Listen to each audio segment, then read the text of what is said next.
Hello friends, welcome to மாமா with Annakili YouTube channel. எல்லோரும் எப்படி இருக்கீங்க? நல்லா இருக்கீங்களா? நாங்களும் ரொம்ப நல்லா இருக்கோங்க.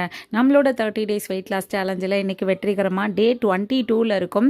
காலையில் எழுந்த உடனே இன்றைக்கி காவேரி பழத்துக்கு தாங்க வாக்கிங் வந்திருக்கேன்.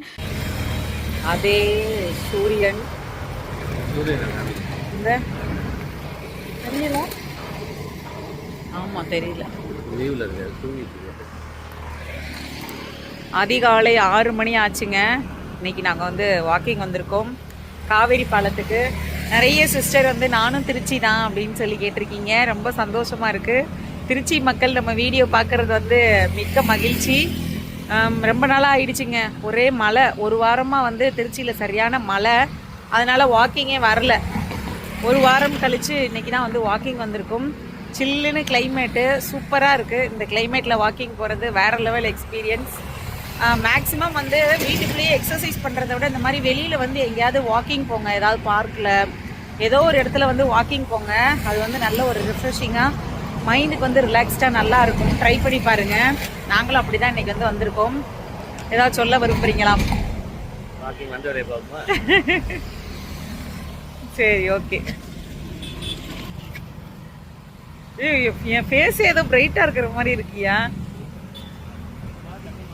இல்லை, அந்த இது லைட்டிங்க்கும் சூரிய ஒளிக்கும் நல்லா இருக்கு. ஒரு வாரமா போட்டு தேய்ச்சிருக்கேன். இல்லை, ஒரு வாரமா போட்டு இந்த பக்கம் காட்டுங்களேன், இந்த பக்கம் காட்டுங்களேன். லைட்டிங்க்கு தான் அப்படி இருக்கோ? மற்றபடி மூஞ்சி ஒன்றும் இல்லை. இல்லை, உண்மையிலேயே நான் வந்துட்டு ஒரு ஃபேஸ் கேர் வந்து ட்ரை பண்ணேன். நல்லா இருக்கு, சூப்பராக இருந்துச்சு. நல்ல ரிசல்ட்டும் தெரியுது. காட்டுங்க ஒழுங்க. என் ஃபேஸ் ஏதாவது டிஃப்ரெண்ட் தெரியுதான்னு சொல்லி கமெண்ட்ல சொல்லுங்க. எனக்கு தெரியவே இல்லை. ஏதாச்சும் பண்ணணும். பேபா பேபான்னு போறது, பேபா பேபான்னு வர்றது. சூப்பரா இருக்கு கிளைமேட். இந்த மனுஷன் கூட வாக்கிங் வந்தாங்க பேச முடியும். ஓடு ஓடு ஓடு ஓடுன்னு ஓட விட்டுக்கிட்டே இருப்பார். அதோட கொஞ்ச நேரம் பேசிட்டு அப்படியே வாக்கிங் வந்தாச்சுங்க. கொஞ்ச நேரம் நின்று பேசுகிறேங்க. கொஞ்சம் அந்த கிளைமேட்டை என்ஜாய் பண்ணுறேன்னா, நீங்கள் நடந்துக்கிட்டே என்ஜாய் பண்ணுங்கள் மேடம், நீங்கள் வாக்கிங் போயிட்டே என்ஜாய் பண்ணுங்கள் மேடம்னு வாக்கிங் போக விட்டுருவார். ஆனால் இன்றைக்கி கிளைமேட் நல்லா இருந்ததுனால நல்லா ஜாலியாகவே என்ஜாய் பண்ணிவிட்டு வாக்கிங் போயிட்டு இருந்தேன். அப்பப்போ அப்படியே ஏதோ கண்காணிப்பு கேமரா மாதிரி அங்கங்கே கேமரா பிடிச்சிட்டு ஒழுங்கா நட, ஓடு ஓடு ஓடுன்னு விரட்டிகிட்டே இருந்தாப்புல. சீரியஸாகவே வந்து சும்மா மூஞ்சியை கழுவிட்டு வந்திருக்கேன். ஆனால் ஃபேஸ் வந்து ஏதோ பிரைட்டாக இருக்கிற மாதிரி தான் எனக்கு பக்கம் இருக்குது. அப்போ எதுவுமே பண்ணலை, மாய்ஸ்சரைசர் க்ரீம் கூட போடலை. சும்மா மூஞ்சி சோப்பு போட்டு மூஞ்சியை கழுவிட்டு அப்படியே தான் வந்தேன். ஆனால் நல்ல வந்து ஒரு பிரைட்னஸ் இருக்குது. நான் என்ன போடுறேன் அப்படிங்கிறத நான் கண்டிப்பாக சொல்கிறேன். கிட்டத்தட்ட ஒரு வாரம் 10 நாளாக வந்து ட்ரை பண்ணிகிட்ருக்கேன். நல்லாவே இருக்குது ரிசல்ட்டு. சூப்பராக இருக்குது. எனக்கே வந்து வித்தியாசம் தெரியுது. உங்களுக்கு தெரியுதா அப்படிங்கிறத கமெண்டில் சொல்லுங்கள்.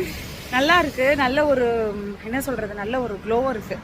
நான் கண்டிப்பாக உங்களுக்கு நான் என்ன பண்ணுறேன் அப்படிங்கிறதையும் எப்படி அதை ப்ரிப்பேர் பண்ணுறதுங்கிறதையும் நான் கண்டிப்பாக வந்து உங்களுக்கு சொல்கிறேன் வீடியோவில். ஓகேவா? உங்களுக்கு தெரியுதாங்க? எனக்கு தெரியுது. எனக்கு இருக்கிறது உங்களுக்கு தெரியுதா?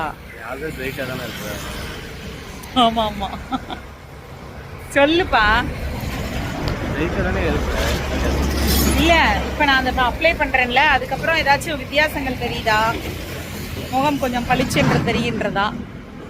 தெரியல. அதே மாதிரி தான் இருக்கா?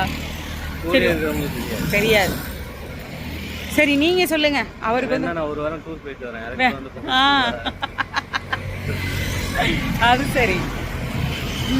சரி, போயிட்டு வாங்க. ஓகே, இன்னும் வந்து கிட்டத்தட்ட ஒரு 10 நாள் இருக்கா, 13 நாள் இருக்கான்னு தெரில. சரி, ஓகே. எது எப்படியா இருந்தாலும் நம்ம வந்து கரெக்டாக வந்து வெயிட் லாஸ் பண்ணுறோம். சூப்பராக தட்டுறோம், தூக்குறோம். எவ்வளோ குறைஞ்சாலும் பரவாயில்ல. வெயிட் தீபாவளிக்கு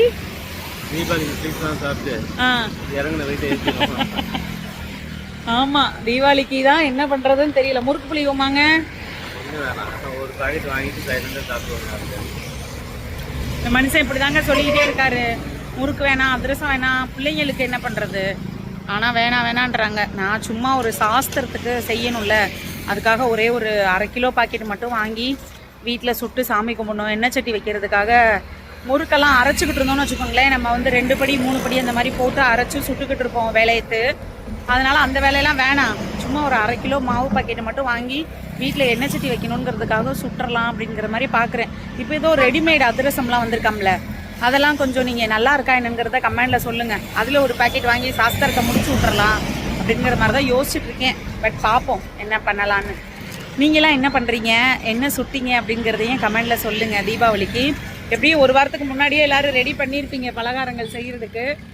அதிரசம் மாவு நல்லா இருக்கான்னு கொஞ்சம் கமெண்டில் சொல்லுங்கங்க. நிறைய வீடியோஸ் பார்த்தேன், நல்லா தான் இருக்குன்றாங்க.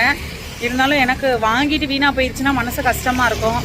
சாஸ்திரத்துக்கு தான் செய்கிறோம், இருந்தாலும் எதுக்கு வேஸ்ட் பண்ணணும் அப்படின்னு பார்க்குறேன். சரி, நீங்கள் நல்லா இருக்குன்னா சொல்லுங்கள், ஓகேவா? நல்லா சூப்பராக இருக்குது அந்த பேர்ட்ஸ். மாட்டேங்குதுங்க. நானும் இப்போ எத்தனையோ ரவுண்ட் அடிச்சிட்டேன், கொஞ்சம் கூட வேர்க்கவே இல்லை. நல்ல மழை, திருச்சியில் பயங்கர மழை. இப்போ கூட ஒரு மாதிரி கிளைமேட் நல்லா தான் இருக்குது, அதனால கொஞ்சம் கூட வேர்க்க மாட்டேங்குது. சரி போ அப்படின்ட்டு கிளம்பியாச்சு. அன்றைக்கி அப்படியும் ரொம்ப ஒன்றும் இது பண்ணலை, வாக்கிங் போகலை. ஒரு 20 நிமிஷம் இருக்கும், ஏன்னா 6 மணிக்கு தான் வந்தோம். அப்புறம் எங்கிட்டு ஒரு 5:45 வந்திருந்தாவது டைம் கிடச்சிருக்கோம். 6 மணிக்கு தான் வந்தோம். அதுக்கப்புறம் போய் காய் வேற வாங்கணும், அதனால் வந்து ஒரு 20 மினிட்ஸ் தான் இருக்கும்னு நினைக்கிறேன், அதுக்கு மேலே இருக்காது. அதோட வாக்கிங்கை முடிச்சுட்டு கிளம்பிட்டோம். சரி, ஓகே. நீங்கள் அதிரசம் மாவை மறந்துடாதீங்க. அதே நேரத்தில் ஃபேஸ் வந்து கொஞ்சம் டிஃப்ரெண்ட் தெரியுதா அப்படிங்கிறதையும் கண்டிப்பாக சொல்லுங்கள், ஓகேவா? தீபாவளிக்கு நம்மளாம் ஃபேஷியல் பண்ணி அதுக்கு தண்டை காசுலாம் கொடுக்குற ஐடியா இல்லை. வீட்டிலே ஏதாச்சும் ஒன்று பண்ணிக்கிட்டு பிரைட்டாக இருந்துக்கிறோம் அப்படின்னு தான் பார்த்துட்ருக்கேன். சூப்பராக இருக்குல்ல? காவிரி ஆறும் கை குத்தல் அரிசியும் மறந்து போகுமா, அந்த மாதிரி இருக்கு எங்க ஊரு காவிரி ஆறு. பார்த்துக்கோங்க வீடியோல, பார்க்காதவங்க. திருச்சி எல்லாரும் திருச்சிக்கு வந்தவங்க தானே பார்ப்பாங்க, வராதவங்க எப்படி பார்ப்பாங்க? ஓகே, ஏற்கவே இல்லை. நீ போய் த்ரெட்மில் ஓடணும்னு நினைக்கிறேன். கலோரிஸ் எப்படி பர்ன் ஆகும்? இன்னைக்கு வாக்கிங் ஒழுங்கான வாக்கிங் இல்லைன்னு தான் நினைக்கிறேன். வீட்டுக்கு போயிட்டு த்ரெட்மில் தான் ஓடணும், எக்ஸசைஸ் பண்ணணும். வேலையெல்லாம் முடிச்சுட்டு தாங்க அதெல்லாம் ஸ்டார்ட் பண்ணணும். பசங்களெல்லாம் ஸ்கூலுக்கு அனுப்பிட்டு இன்னைக்கு போய் என்ன சாப்பாடு வைக்கிறதுன்னு தெரில. தேங்காய் பால் சாதம் பாப்பா கேட்டா, தேங்காய் பால் சாதம் தான் வைக்கணும். சரி, ஓகே, வாங்க என்ன சமைக்கலாங்கிறத பார்க்கலாம். இன்றைக்கி ஒரு லேசி வாக்கிங் மாதிரி, ஏதோ கொஞ்சம் சும்மா போகணுங்கிறது மாதிரி போயிட்டு வந்தது மாதிரி இருந்துச்சுங்க. ஏன்னா கொஞ்சம் காலத்தில் கிளம்பி போனால் தான் வாக்கிங் போகிறதுக்கு எல்லாமே நல்லாயிருக்கும். அறக்க பறக்க போனோம், 6 மணிக்கு மேலே போனோம் அப்படின்னா கண்டிப்பாக டைம் இருக்காது. சீக்கிரமாக ஓடணும், சமைக்கணும், பிள்ளைங்களுக்கு ஸ்கூலுக்கு கொடுத்து விடணுங்கிறது மாதிரி அந்த மாதிரி தான் மைண்ட் செட் இருக்குமே தவிர நம்மளுக்கு வந்து வாக்கிங் போகணுங்கிற இன்ட்ரெஸ்ட் இருக்காது. எனக்கு அந்த கிளைமேட் சில்லுன்னு நல்லா இருந்தது, அதனால் கொஞ்சம் வெளியில் போயிட்டு வந்தால் நல்லாயிருக்கும் அப்படிங்கிறதுக்காக வந்துட்டு வீட்டுக்குள்ளேயே இருக்க வேண்டாங்கிறதுனால வாங்குங்க. அதுக்கப்புறம் நான் உட்காந்து கார்ட்டூன் சேனலுக்கு வீடியோ எடுத்துக்கிட்டு வீட்டுக்குள்ளேயே தானே கத்திட்டு இருக்க போகிறேன். கொஞ்சம் வாங்க, எனக்கு கிளைமேட் என்ஜாய் பண்ணணுங்கிறது மாதிரி தான் இன்றைக்கி கிளைமேட் என்ஜாயிங் வாக்கிங் தான் போயிட்டு இருந்ததே தவிர நார்மலாக நல்லா வேர்த்து விறுவிறுத்து வாக்கிங் இல்லைங்க. அதுக்கப்புறம் வீட்டில் வந்து நான் நல்லா விறுவிறுக்க ஒர்க் அவுட் பண்ணிட்டேன். ஏன்னா உண்மையை சொல்லிடணும்ல, வாக்கிங் போகிறோமா இல்லையா, அப்படி சும்மா வாக்கிங் போகிறது மாதிரி போகிறோம் வர்றோம் அப்படிங்கிறது வாக்கிங் கிடையாது. விறுவிறுக்க நல்லா நம்ம கலோரிஸ் எல்லாமே பேர்ன் ஆகி நல்லா வேர்த்து ஒழுகணும். அந்த மாதிரி இருந்தால் தான் நல்லாயிருக்கும். எனக்கு தூக்க கலக்கம் இன்னும் போகலை. மழை நேரத்தில் இன்னும் கொஞ்சம் நேரம் தூங்கினா நல்லாயிருக்கும் அப்படின்னு தானங்க எல்லாருக்குமே இருக்கும். திருச்சியில் நல்ல மழைங்க. உங்கள் ஊரில் எல்லாம் நல்ல மழையா அப்படிங்கிறத கண்டிப்பாக கமெண்ட் பாக்ஸில் சொல்லுங்கள். என்ன மாதிரி சோம்பேறிகள் இருக்கீங்களா, இன்னும் கொஞ்சம் நேரம் தூங்கலாமே அப்படின்னு யாருக்கெல்லாம் தோணுங்கிறதையும் கண்டிப்பாக கமெண்ட் பாக்ஸில் சொல்லுங்கள், ஓகேங்களா? அதுக்கப்புறம் இன்றைக்கி வீட்டுக்கு வந்த உடனே டீடாக்ஸ் வாட்டர் தாங்க எடுத்துக்கிட்டேன். மல்லி தண்ணி தான், தைராய்டுக்காக மல்லி தண்ணி எடுத்து நல்ல ஒரு பெரிய கிளாஸ் அளவுக்கு குடிச்சாச்சு. பாப்பா எதுவுமே ஒழுங்காகவே சாப்பிடாதுங்க. அதனால் முந்தின நாள் நைட்டே பாப்பா நாளைக்கு உனக்கு ஸ்கூலுக்கு என்ன கொடுத்து விடட்டும் அப்படின்னு கேட்டுட்டு சமைப்பேன். அப்படி சமைச்சோன்னா சரி பிடிச்சதையாவது செஞ்சு கொடுத்தா 2 வாயாவது உள்ளே போகுமே அப்படிங்கிறதுக்காக செய்கிறது. அதனால் மேடம் வந்து இன்றைக்கி எனக்கு நாளைக்கு வந்து தேங்காய்பால் சாதமும் உருளைக்கிழங்கு ஃப்ரையும் வேணுமா அப்படிங்கிறது மாதிரி நைட்டே வந்து ஆர்டர் கொடுத்துட்டாங்க. சரி, ஓகே அப்படின்னு சொல்லிட்டு பிள்ளைங்களுக்கு பிடிச்சதை செஞ்சு கொடுப்போங்கிறதுனால மார்னிங்கே வந்துட்டு நான் தேங்காய்பால் சாதம் செஞ்சுட்டேங்க. எனக்கு ஒரு பழக்கம் இருக்குங்க, இந்த தக்காளி சாதம், வெஜிடபிள் ரைஸு, அப்புறம் வந்து இந்த மஷ்ரூம் பிரியாணி, பன்னீர் பன்னீர் பிரியாணி அதெல்லாம் பண்ணோன்னு வச்சுக்கோங்களேன், அந்த சாப்பாடெல்லாம் குக்கர்லேருந்து எடுத்த உடனே சுட சுட சாப்பிட்றதுக்கு ரொம்ப பிடிக்கும். ஏன்னா அந்த குக்கர் சாப்பாடு எல்லாமே சூடாக சாப்பிட்டா தானே நல்லாயிருக்கும். அதனால நான் எப்போதுமே அந்த சுட சுட சாப்பிடுவேன். முன்னாடியெல்லாம் காலையில் பசங்களுக்கு செய்கிறது எல்லாமே கூட நான் ஒரு பிளேட் எடுத்து வச்சுட்டு பசங்களுக்கு அனுப்பி விட்டுட்டு நானும் உட்காந்து சாப்பிட்டுட்டு இருப்பேன். இப்போ நம்ம டயட்டில் இருக்கோம், நம்ம ஸ்ட்ரிக்டாக இருக்கணுங்கிறதுக்காகவே டக்குன்னு அவங்களுக்கு பண்ணின உடனே சைட் பை சைடு வந்து எனக்கு என்ன பண்ணணும் அப்படிங்கிறத பிளான் பண்ணிடுவேன். இன்றைக்கி வந்து அவங்களுக்கு தேங்காய் பால் சாதம், கண்டிப்பாக நம்ம காலையில் சாதம் சாப்பிடக்கூடாது அப்படிங்கிறதுக்காக ஆம்லேட் போட்டுக்கலாம் அப்படிங்கிறது மாதிரி அந்த பக்கம் வெங்காயத்தையும் அரிஞ்சு வச்சுட்டேங்க. பசங்களுக்கு இன்றைக்கி உருளைக்கிழங்கு ஃப்ரையும் தேங்காய் பால் சாதமும் தான் கொடுத்து விட்டேன். தேங்காய் பால் சாதத்துக்கு சிக்கன் கிரேவி, இறால் கிரேவி அதெல்லாமே ரொம்ப டேஸ்ட் அல்டிமேட்டாக இருக்கும். அது கூட முட்டை தொக்குமே கூட ரொம்ப நல்லாயிருக்கும். இன்றைக்கி எனக்கு மத்தியானத்துக்கு வந்து முட்டை தொக்கு தான் பண்ணிக்க போகிறேன். மணக்க தேங்காய் பால் சாதம் சூப்பராக ரெடி ஆகிடுச்சுங்க. நான் வந்து எண்ணெய் ஊற்றி பட்டை சோம்பு தாளித்து அதுக்கப்புறம் வந்துட்டு வெங்காயம் பச்சை மிளகாய் போட்டு நல்லா வதக்கிட்டு இஞ்சி பூண்டு பேஸ்ட்டு போட்டு பச்சை வாசம் போகிற அளவுக்கு வதக்கிட்டு தேங்காய் பால் வந்து 1க்கு 2 பங்கு அந்த மாதிரி வந்து பால் எடுத்துப்பேங்க. இன்றைக்கி 1 கப் அளவுக்கு அரிசி எடுத்தேன், 2 கப் அளவுக்கு தண்ணி எடுத்தேன். அந்த மாதிரி வச்சுட்டு நம்ம ஊற்றிட்டோம் அப்படின்னா கரெக்டான அளவுக்கு உப்பு போட்டு வேக வச்சுட்டோம்னா தேங்காய் பால் சாதம் சூப்பராக ரெடி ஆயிரும். இதுக்கு மல்லி கருவேப்பிலை அந்த மாதிரி எதுவுமே ஆட் பண்ண வேண்டாம். புதினா தலை அந்த மாதிரிலாம் ஆட் பண்ணுவாங்களா, அதெல்லாம் எதுவுமே ஆட் பண்ண வேண்டாம். ஏன்னா தேங்காய் பால் சாதத்தோட ஃப்ளேவரையே வந்து அந்த மல்லி புதினா வந்து வேறு மாதிரி மாற்றி விட்றோம். அதனால் வந்து இந்த மாதிரி பிளெயினாகவே போட்டுக்கலாம். ஒரு சிலர் வந்து ஃப்ளேவர் மாறிடுங்கிறதுனால பட்டை சோம்பு கூட போட்டு தாளிக்க மாட்டாங்க, வெறும் அந்த வெங்காயம் மட்டுமே போட்டு தாளிப்பாங்க. வெங்காயம் பச்சை மிளகாய் மட்டும்தான் போட்டு தாளிப்பாங்க. எனக்கு கொஞ்சம் அந்த ஃப்ளேவர் பட்டை சோம்பு வாடை பிடிக்குங்கிறதுனால நான் பட்டை சோம்பு போட்டு தாளிச்சுக்கிட்டேங்க. நீங்களும் இந்த மாதிரி ட்ரை பண்ணி பாருங்கள், சூப்பராக இருக்கும். நீங்கள் டிஃப்ரெண்ட்டாக ஏதாவது பண்ணினீங்க அப்படின்னாலும் அந்த ரெசிபியை எனக்கு கமெண்டில் சொல்லுங்கள். மார்னிங் பிரேக்ஃபாஸ்ட்டுக்கு இன்றைக்கி வந்து ஆம்லேட் தான் சாப்பிட்டுக்கிட்டேன். ஆம்லேட் சாப்பிட்ட உடனே எனக்கு ஒரு 11 மணிக்கெல்லாம் பசிச்சிருச்சு. காலையில் பசங்களை ஒரு 8:30க்கெல்லாம் அனுப்பி விட்டுட்டு 9 மணிக்கெல்லாம் ஆம்லேட் சாப்பிட்டுக்கிட்டேங்க. அதுக்கப்புறம் ஒரு 11 மணிக்கு வந்து ஒரு கொய்யாக்காய், ஒரே ஒரு கொய்யாக்காய் மட்டும் கொஞ்சம் கொஞ்சமாக அப்படியே கடிச்சு வீடியோ எடுத்துகிட்டு இருந்தேன். நான் பசங்க தமிழ் கார்ட்டூன் சேனலுக்கு அப்படியே சாப்பிட்டுக்கிட்டே வந்து வீடியோ எடுத்துகிட்டு இருந்தேன். சரி, மதியத்துக்கு வந்து தேங்காய் பால் அப்படியே இருந்தது. தேங்காய் பால் சாதம் வந்து எல்லாருமே சாப்பிட்டுக்கிட்டாங்க சூடோட. அம்மா கூட கொஞ்சமாக சாப்பிட்டுக்கிட்டாங்க. நான் வந்து சாப்பிடல, எனக்கு வந்து கொஞ்சம் கிரேவிங்ஸ் இருந்தது சாப்பிட்ணும் அப்படின்னு சொல்லிட்டு. அதனால் நான் மதியத்துக்கு வந்து வச்சுக்கிட்டேன். ஏன்னா மற்றது சாப்பிட வேண்டாம் அப்படிங்கிறதுனால மதியத்துக்கு வந்து தேங்காய் பால் சாதமே வச்சுக்கிட்டு முட்டை கிரேவி தாங்க பண்ணிகிட்ருக்கேன். வெங்காயம் தக்காளி பச்சை மிளகாலாம் வதக்கி விட்டு நம்ம வீட்டில் அரைச்ச மசாலா தூள் போட்டு அதையுமே பச்சை வாசம் போகிற அளவுக்கு வதக்கிட்டு கொஞ்சமாக தண்ணி விட்டு நல்லா கொதிக்க விட்டுறணும்.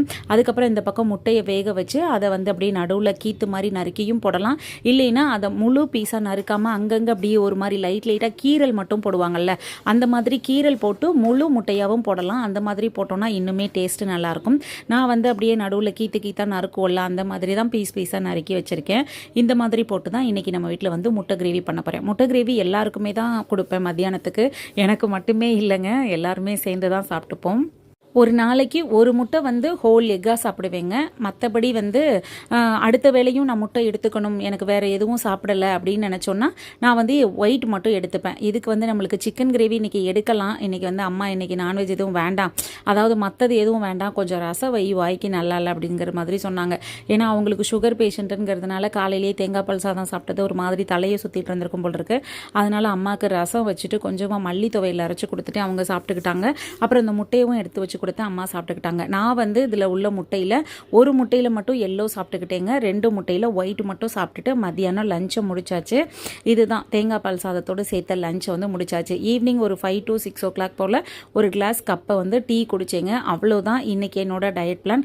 டே 22 வந்துட்டு சூப்பராக கம்ப்ளீட் ஆகிடுச்சு. உங்களுக்கு எப்படி போயிட்டுருக்கு அப்படிங்கிறதையும் கமெண்டில் சொல்லுங்கள். நாளைக்கு ஒரு நல்ல வீடியோவில் சந்திப்போம். உங்களுக்கு இந்த வீடியோ பிடிச்சிருக்கு அப்படின்னா மாமா வித் அன்னைக்கிளி யூடியூப் சேனலை சப்ஸ்கிரைப் பண்ணி உங்கள் ஃப்ரெண்ட்ஸ் அண்ட் ஃபேமிலிக்கு ஷேர் பண்ணுங்கள். நன்றி, வணக்கம்.